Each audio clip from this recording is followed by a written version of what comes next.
Muy buenos días a todos. Muchas gracias a la Asociación Salvadoreña de Neumología por la invitación a este congreso. Soy el doctor Mauricio Ernesto Flores Morales, soy alergólogo pediatra e inmunólogo clínico. Soy presidente de la Asociación Salvadoreña de Alergia, Asma y Inmunología Clínica y formo parte también del Comité Asesor de Prácticas de Inmunizaciones. Esta mañana se me ha invitado a hablar acerca de vacunas contra COVID-19 y hablar de los diferentes esquemas y reacciones adversas que se conocen hasta el momento. Comenzaré hablando rápidamente sobre pequeños datos o lo que usualmente vemos acerca de la enfermedad COVID-19. Actualmente se han reportado, pues, al día de hoy, en alrededor del mundo cerca de 243 millones de casos de personas contagiadas y para El Salvador, según datos del Ministerio de Salud, tenemos alrededor de casi 111,000 personas contagiadas. Fallecidos se han reportado alrededor del mundo casi de 5 millones de personas, desgraciadamente, y en El Salvador pues se han reportado alrededor de 3.500 personas. Y pues el tema de hoy, que es acerca de vacunas COVID-19, al momento se han colocado alrededor del mundo cerca de 6.7 billones de dosis de vacunas contra el COVID-19. 48% de la población ha recibido al menos una dosis, pero como ustedes pueden observar en el mapa mundi, en la imagen superior derecha, esta distribución no ha sido adecuada. Ustedes verán que no todos los países, cuando ustedes observan en la parte de abajo, pues entre más coloreado, entre más intenso el color verde, donde más han colocado dosis. Entonces ha sido hay mucha disparidad vacunal ahorita alrededor del mundo. Y como pueden, se los coloco aquí, en los países en vía de desarrollo apenas 2.8% de la población ha recibido al menos una dosis. El Salvador, tenemos esa dicha de poder contar con muchas dosis y se han colocado alrededor de 8 millones de dosis y tenemos ahorita cerca del 56% de nuestra población objetivo vacunada. Aquí lo podemos observar en la imagen inferior, como estamos, cerca del 65% de las personas han recibido al menos una dosis y pues seguimos en ese trabajo. Ya que vamos a hablar de vacuna, hay varios puntos que tengo que recalcar. Por ejemplo, ¿qué es una vacuna? Esta es una preparación biológica destinada a generar inmunidad contra un patógeno, en este caso contra el SARS-CoV-2, estimulando la producción de anticuerpos. Y como lo pueden observar en la imagen, esto es lo que hacemos, colocamos el inmunógeno para que sea reconocido por las células dendríticas. Estas las van a presentar ya sea linfocitos TCD8 o linfocitos TCD4 a través de los complejos de histocompatibilidad mayor para que se pueda generar pues una estimulación de la línea del linfocito B para que se generen los anticuerpos neutralizantes y también la activación de esta línea de los linfocitos citotóxicos.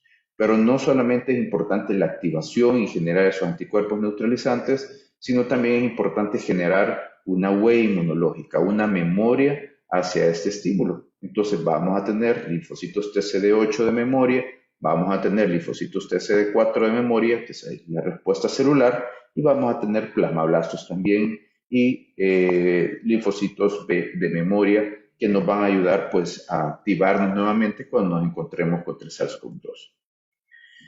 En esta imagen, pues aquí no me voy a detener mucho, esta es una imagen de cómo se desarrollan las vacunas y pues primero tenemos que conocer cuál es nuestro objetivo vacunal para poder entrar en esta fase de ensayos preclínicos en animales y poder determinar datos de seguridad y de inmunogenicidad, para que posteriormente entremos en la fase clínica en la que vamos a tener diferentes fases con el apoyo de diferentes voluntarios en estas diferentes fases y determinar la dosis que vamos a utilizar, la mejor dosis que no nos va a crear muchos problemas, o sea, que no sea tan reactogénica, pero que sea suficientemente inmunogénica para protegernos. Y así, pues, poder evaluar posteriormente la eficacia vacunal como en la fase 3 y ya en fase de comercialización, o sea, colocación en todas las poblaciones, pues básicamente evaluar la efectividad vacunal.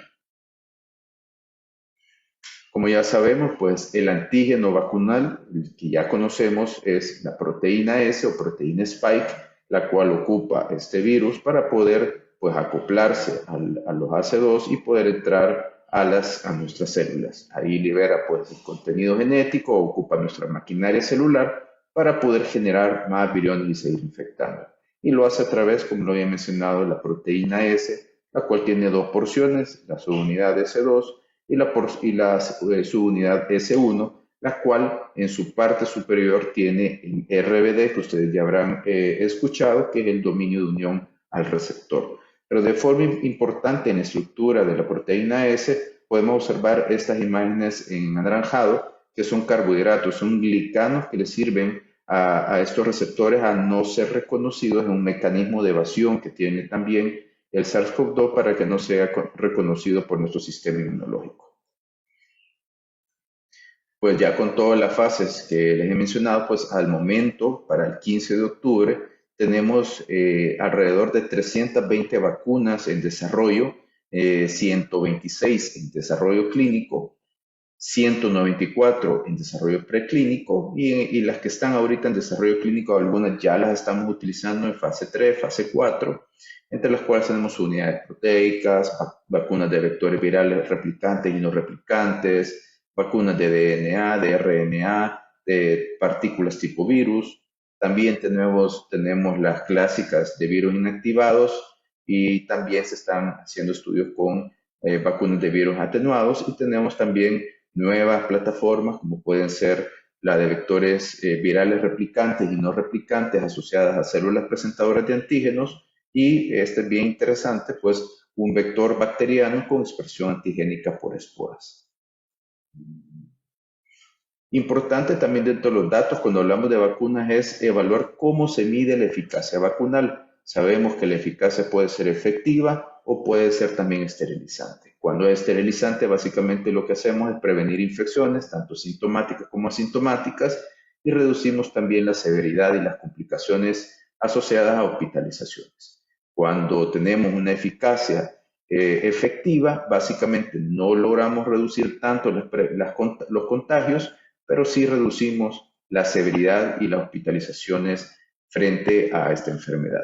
Y es así pues que se hacen comparaciones de grupo placebo y los grupos vacunados, estos son en fase 3, para estimar estas eficacias. Y llegamos a estos datos que todos ustedes ya conocen con las diferentes plataformas vacunales, que es la eficacia reportada en estos estudios de fase 3 y que esto es lo que nos ha llevado también a tener desgraciadamente unas malas comparaciones entre vacunas. Y hay que tener mucho en cuenta que la eficacia que se ha observado frente a la severidad y complicaciones frente al COVID-19, pues es muy similar entre todas las plataformas. Y eso es un punto muy importante. Otro punto importante es, cuando hablamos de vacunas, es recordar los datos o las clases que tuvimos de inmunología acerca de la respuesta inmune. Después de un estímulo inmunogénico, básicamente en la respuesta primaria inmune, básicamente vamos a estimular nuestra línea celular y humoral para generar esa protección. Pero con este primer estímulo no generamos una protección suficiente. Generamos mayor cantidad de IgM que de IgG y es por eso que la mayoría de vacunas requieren 2 o 3 dosis para generar esa respuesta secundaria inmune y generar mayor cantidad de anticuerpos protectores, las cuales pues no solamente es importante que se genere esta cantidad de anticuerpos, sino que se deje también lo que les había mencionado previamente como una respuesta de memoria. Y es así pues que generamos esa protección. La pregunta en esta pandemia es, ¿qué pasa si sufrimos contagios previos a la vacunación, en medio de la dosis o posterior a la vacunación que se nos ha colocado? Y si esto se da, es que vamos a necesitar estos refuerzos o boosters de los cuales se ha estado hablando últimamente. Veamos un poco y rápidamente este punto. Este es un estudio de memoria inmunológica posterior a la infección por COVID-19 en sujetos no vacunados. Son un estudio en los cuales no solo se evaluó la respuesta humoral, sino también la respuesta celular y se dividió en la presencia de cada una de estas respuestas o de estos estímulos. De los 188 casos, al final, los datos que indica este estudio es que el 95% de las personas retienen memoria inmunológica por al menos 6 meses posterior a la infección y que la titulación de anticuerpos neutralizantes no es predictiva de memoria celular. Eso es muy importante también. Pero otro punto acerca de la memoria inmunológica posterior a la infección es que no todos los individuos van a generar esa protección. ¿Por qué? Porque nuestro sistema inmunológico, todos somos muy diferentes y así también podemos los individuos que están inmunocomprometidos probablemente no van a generar esta capacidad de generar una protección a largo plazo. Veamos qué sucede cuando ya incorporamos vacunas, tanto a individuos que no han tenido infecciones y a los que ya han tenido infecciones por COVID-19. Estos son dos estudios. Este estudio en la parte superior básicamente se realizó en personal hospitalario, eran 1.393 individuos a los cuales se les dio seguimiento, se dividieron entre los que no habían tenido infección por COVID-19 y los que habían tenido infección por COVID-19 y se evaluó cuál era el límite mínimo necesario de anticuerpos neutralizantes para que generara esta protección. Ustedes pueden observar que pese que habían tenido infección previa, estas personas básicamente todavía no lograban alcanzar esa brecha importante para generar protección. Posterior a la primera dosis de esta, en este caso ocuparon una vacuna o una plataforma de RNA mensajero, pues observen que estos individuos ya generaban los que ya se habían infectado, hubo un buen nivel de anticuerpos neutralizantes y los que no se habían infectado previamente, pues generaban una protección casi dentro de lo adecuado. Pero ya con la segunda dosis, básicamente, ambos grupos pues presentan una cantidad de anticuerpos neutralizantes de forma adecuada, pero no había mucha diferencia para los que previamente se habían infectado, lo que indica que obviamente la infección natural también puede servir como primer estímulo inmunogénico. En este estudio todavía fue un poco más amplio, ya que se evaluó también la respuesta celular, algo que a veces es bien difícil de evaluar. Y básicamente es el mismo resultado del estudio previo, en el que indica que la respuesta celular de memoria es similar a la producida por infección natural y que las personas post-COVID-19 se beneficiaban con una dosis vacunal que con 2 dosis y se estimulaban no solamente los linfocitos TCD4-TH1, sino también los linfocitos T foliculares, y esto nos ayudaba a mantener o a que se creara una respuesta coordinada tanto humoral como celular. Algo que ha venido a cambiar básicamente este punto de vacunas han sido las variantes que ya hemos visto en diferentes publicaciones y que conocemos que prácticamente a través del tiempo se han ido dando diferentes variantes. Y esto lo hacen la mayoría de virus como mecanismo de escape y para poder obviamente seguir infectando individuos. A los virus básicamente no le funciona que se muera el ser humano, sino que lo que ellos requieren es seguir replicándose.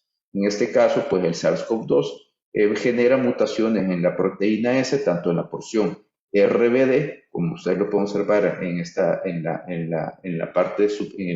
imagen superior derecha, y también genera en las porciones no RBD, genera mutaciones para evadir al sistema inmunológico. Y esto es lo que permite, pues, poder generar otras variantes. Pero no solamente es capacidad del virus de generar variantes, sino necesita también un lugar, un caldo, un sistema inmune en el cual puede generar esas variantes. ¿Y en quiénes genera esas variantes? En personas inmunocomprometidas, en personas inmunocompetentes no vacunadas o en personas inmunocompetentes parcialmente vacunadas.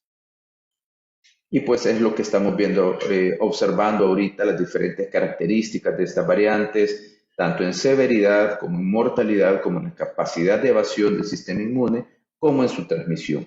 Y hoy se sabe actualmente que es la variante Delta la que está tomando el rol importante ahorita en esta pandemia.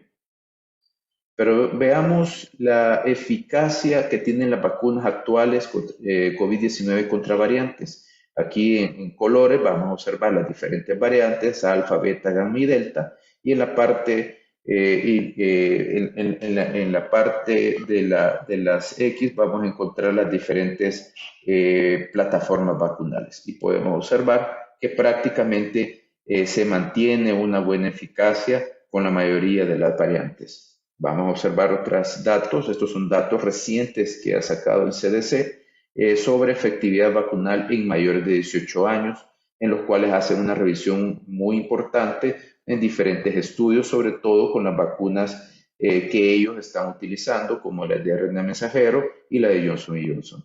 Y ustedes pueden observar que contra infecciones, contra contagios, esa capacidad de control se mantiene durante 5 meses y a partir de ahí es que empieza a caer básicamente la capacidad de controlar los contagios y eso está muy asociado con la disminución de también los niveles de anticuerpos neutralizantes. Pero observemos en el caso de las hospitalizaciones, básicamente esa efectividad vacunal se mantiene a través de los 6 meses que se han dado seguimiento a estas poblaciones.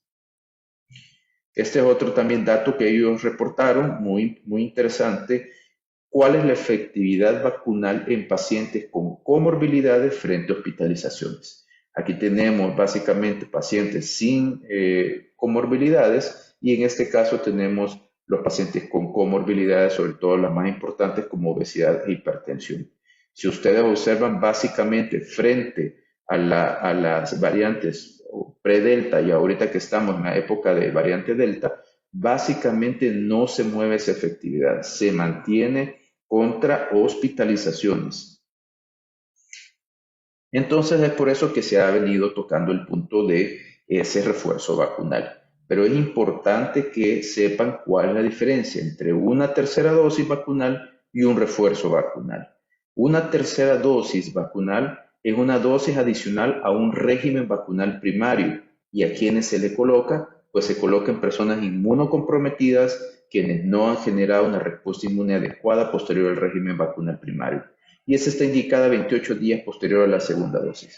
El refuerzo vacunal o booster es una dosis adicional de una vacuna después de que la protección inmune proporcionada por las inyecciones originales haya comenzado a disminuir con el tiempo.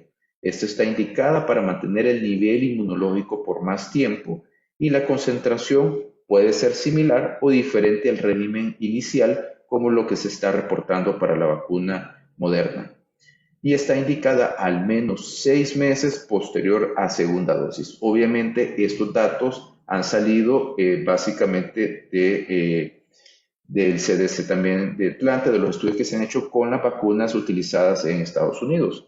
Y este, por ejemplo, es el impacto, este es el estudio de Israel sobre el impacto de dosis de refuerzo homóloga, la cual se colocó a los 5 meses después de la segunda dosis de vacunación. Y ustedes pueden observar básicamente una gran diferencia en la efectividad vacunal entre el grupo booster y el grupo que no se le colocó ese refuerzo para disminuir contagios y también para disminuir la carga de esta enfermedad.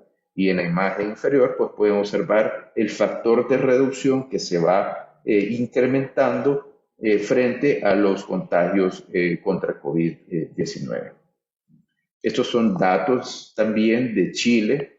Ellos ya hicieron también, están generando estos estudios de dosis de refuerzo heterólogos y comparan con, si se recuerdan, pues Chile ocupa vacunas Sinovac en la mayoría de su población, pero han generado también dosis de refuerzo homólogos con Sinovac y heterólogos con Pfizer, BioNTech y AstraZeneca. Y esto es básicamente datos de aumento de efectividad contra contagios, contra COVID-19 y contra hospitalizaciones. Y lo que podemos observar es que es los mismos datos. Aumenta ese refuerzo contra los contagios, pero se mantiene contra hospitalizaciones. Y cuando hablamos de esquemas, pues aquí se los quise resumir básicamente lo que tenemos en nuestro país. En rojo son las vacunas que estamos colocando actualmente. Aquí están las plataformas, virus inactivados, vectores virales y de RNA mensajero. Los esquemas iniciales, las que estamos colocando en El Salvador, son 2 dosis. Se puede colocar una tercera dosis si es un paciente inmunocomprometido. Estas son las edades recomendadas actualmente para aquí en El Salvador. Si ustedes verán aquí, pues aquí hay un asterisco. que es la vacuna Sinopharm para chicos entre 6 a 11 años, la cual al momento no ha sido recomendada por el Comité Asesor de Prácticas de Inmunizaciones. Y cuando hablamos de refuerzos, pues tenemos refuerzos homólogos y refuerzos heterólogos, los cuales ya han sido revisados y se han dado aval para las diferentes vacunas que estamos viendo en nuestro país. Ya pasando el punto de reacciones adversas por vacunas COVID-19, es importante hacer notar que la mayoría de las reacciones pues tienden a ser locales, no tienden a ser reacciones severas y usualmente son dolores de la inyección, enrojecimiento, inflamación y podemos tener reacciones sistémicas como cefaleas, cansancio, fiebre, etcétera. Estas no duran más de 48 horas y básicamente estas se controlan básicamente con analgésicos y si es necesario pues se pueden colocar antihistamínicos. Lo que se ha reportado es que a mayor edad que se coloque la vacuna, menor es la sintomatología. Pero también se han reportado casos severos asociados a vacuna COVID-19, que ya las vamos a desmenuzar un poquito, como han sido reacciones alérgicas, eventos trombóticos, problemas cardíacos, pero esto es muy importante. Hasta el momento no se han hecho reportes de muertes por vacunas y aquí es donde toma mucha importancia los sistemas de farmacovigilancia. Cuando hablamos de reacciones severas, pues comencemos por las primeras, las cuales empezaron a reportar cuando se hicieron las vacunaciones contra COVID-19, que fueron las reacciones alérgicas. Estas están asociadas mucho más a las vacunas de plataformas de RNA mensajero como Pfizer y Moderna, y los factores de riesgo que se han indicado son pues que el sexo femenino y que también tenga antecedentes de atopía.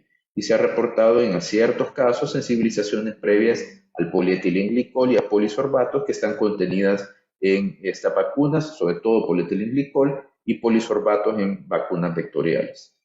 Y este es un estudio reciente, es un metaanálisis, mejor dicho, reciente, de los 26 estudios observacionales que se tienen para las vacunas de mRNA y en los cuales se destaca que las reacciones anafilácticas son más frecuentes con Pfizer que con Moderna y que las no anafilácticas, que tienden a ser reacciones tardías, usualmente son más frecuentes con Moderna que con Pfizer. Y aquí podemos observar las reacciones anafilácticas, la prevalencia combinada de ambas vacunas es de 5 eventos por cada millón de dosis colocadas, a diferencia de las reacciones no anafilácticas que tienden a ser reacciones tardías, que son 54 eventos por cada millón de dosis colocadas. Son eventos bastante raros. El otro es, que también ha creado todavía mucha controversia, es la trombocitosis trombocitopénica inmune asociada a vacunas. Así es como se llama actualmente este tipo de reacción. Usualmente se ha asociado con vacunas vectoriales como la de AstraZeneca y Johnson. Aquí podemos observar la incidencia, es mucho más frecuente, o el reporte de casos ha sido mucho más frecuente con AstraZeneca que con Johnson. Y básicamente los eventos son eventos trombóticos venosos, arteriales, en sitios inusuales asociados a trombocitopenia y presencia de anticuerpos contra el factor plaquetario 4. Son eventos muy asociados a las clásicas trombocitosis HIT que ustedes, los cardiólogos, conocen también. Y estos son los criterios que tienen que cumplir estos casos para considerar que es una trombocitosis trombocitopénica inmune asociados a vacuna. Y en la imagen a la derecha, pues es algo que quiero hacer la comparativa, creo que esto ya lo han visto todos. Es importante ver, porque muchos se asustan con estos eventos, es normal, pero es importante ver que hay otras situaciones que generan mayor riesgo. Y veamos infecciones por SARS-CoV-2. Si estamos viendo que con AstraZeneca y Johnson tenemos alrededor de 10 eventos por cada millón de dosis, estamos teniendo 165,000 pacientes por cada millón de personas infectadas que van a generar eventos trombóticos asociados a la infección. Veamos el caso de las miocarditis y pericarditis asociadas a vacunas. Estos eventos también están asociados con la vacuna BioNTech, Pfizer y también Moderna, y su frecuencia pues también ya está reportada. Básicamente los eventos de miocarditis se dan en adolescentes y adultos jóvenes, usualmente posterior a la segunda dosis, y las pericarditis en adultos mayores usualmente posterior a la primera dosis. Se dan los eventos más en hombres que en mujeres, pero la frecuencia, miren, es de 4.8 casos por cada millón de dosis colocadas. Y veamos, y aquí les quise poner, estos son datos también recientes, que cuál es la frecuencia o la que se tiene de complicaciones cardíacas por COVID-19. Y al igual que las trombocitopenias trombóticas, es mucho más frecuente que se den presentaciones cardíacas o complicaciones cardíacas por enfermedad COVID-19 que por vacunas. Y esto aumenta todavía más en aquellos pacientes que están en unidad de cuidados intensivos. Y otro también de los reportes que se han dado, pues son el síndrome de Guillain-Barré y otras neuropatías desmielinizantes asociadas a vacunas. Sabemos que también estos son eventos inmunológicos, son reacciones mixtas, las cuales se presentan por un mimetismo molecular entre los virotopos y antígenos propios. Son eventos raros, básicamente se han reportado que es un evento por cada 1 millón también de dosis colocadas, y es importante evaluar bien estos casos porque la mayoría de casos que se han reportado se han asociado más al cuadro infeccioso por COVID-19, así como también se han hecho para otras vacunas como influenza, tétano, polio, etcétera y otras. Es más, están más asociadas a las infecciones que al evento vacunal. Por eso es importante hacer una buena revisión de casos y, como lo había mencionado, la importancia de farmacovigilancia cuando se presentan o se hacen reportes de estos casos. Por último, pues quiero llegar a este punto porque cuando empezamos a ver estos casos de eventos vacunales, el mismo médico empieza a tener también dudas. Y algo que tenemos que hacer como médicos ahorita que estamos en esta parte de vacunación es destruir la desinformación. Y esto es importante que ustedes siempre recuerden a las personas el papel que tiene la vacunación y ejemplificarlo. Siempre hay que presentar la vacunación como una base de la consulta y como mecanismo de prevención. Esto nos toca bastante, ese trabajo es bastante propio de nosotros los pediatras. Siempre tenemos que alertar sobre reacciones locales, minimizar el dolor por vacunas, y si se presentan dudas alrededor de la vacunación, hay que escuchar esas dudas, hay que desacreditar los mitos, hay que utilizar hechos con moderación, no exagerar. Hay que siempre mantener esa autoridad de información que se está dando y tener siempre una historia propia de vacunación. Nosotros tenemos que ser ejemplos si queremos también que nuestros pacientes se vacunen.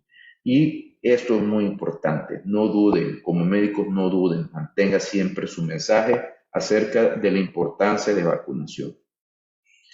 Mensajes finales que quiero dar con mi presentación es que las vacunas contra el COVID-19 son seguras y efectivas, que la respuesta humoral como celular son muy importantes para disminuir los contagios, complicaciones y hospitalizaciones por COVID-19, que los esquemas vacunales deben ser revisados con frecuencia a medida que se tengan más datos de seguridad, inmunogenicidad y eficacia, y hoy en día también de efectividad, y que las vacunas salvan vidas. La desinformación es mortal. Muchas gracias por su atención y aquí dejo mis datos por si quieren contactarme por alguna duda o pregunta posteriormente.